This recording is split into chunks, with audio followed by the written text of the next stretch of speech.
Rogue Galaxy for the PS2. It's a RPG starring main character Jaster Rogue, who is a desert dweller on the planet Rosa. So basically, you're Jaster and you get picked up by these space pirates, and you don't really know what's going on until you're on board this ship, and you get thrown into all these obstacles where you have to go, and you're going to, I believe, 5 to 6 different planets, and you're just trying to rid each planet of as much treasure as possible. What gets this game is so deep is the fighting system.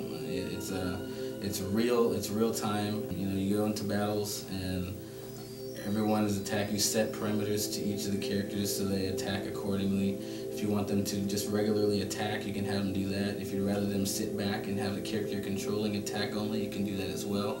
If you want them to if you want your allies to use certain abilities and skills, you can have them do that as well. There's tons of things that go on while you're fighting that you achieve. Not only do you achieve experience, but in each planet that you go to, you're constantly trying to build up this hunter ranking. It's a list of 100 of the top hunters in the galaxy. Basically, how you achieve higher ranking is you fight a certain number of each and every single enemy in the game. So you may have to kill a certain enemy 20 times for you to get the hunter points that they give you to distribute towards the hunter ranking.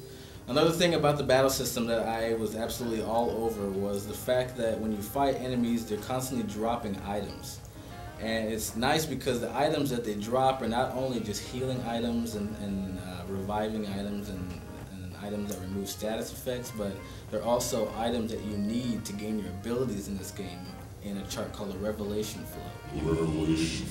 If you want to learn certain skills, certain items need to be inserted in the slots for that skill in order to learn them. So you may need to use, like resurrection vials, in combination with certain type of other items in combination so you can learn a certain attack. And that's how you learn all of your skills.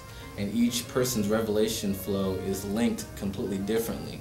So that once you learn a skill, it opens up slots for the next skill to be learned. There's also customization in this game. And that was probably a third thing in this game that I was just completely in love with, is the fact that you could combine, items together to make more powerful ones.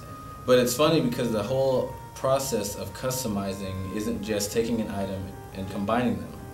You have to use this. You have to use the weapon. So whatever weapon you have equipped, you have to use it in battle. And I believe you have to use it like 15 times, and then you can max it out. And then after that, then you give it to this frog.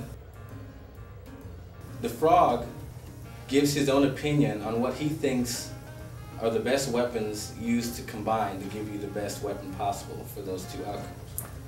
And so he'll give you a recommendation. You don't have to necessarily follow his recommendation. You can make your own, but they're there to let you know that if you fuse these two certain type of weapons together, you will get an outcome.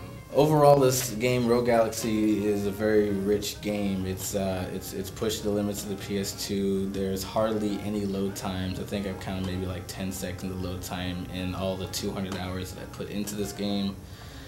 And overall, I would have to say I'd give this game 4 out of 5 weapon-eating frogs.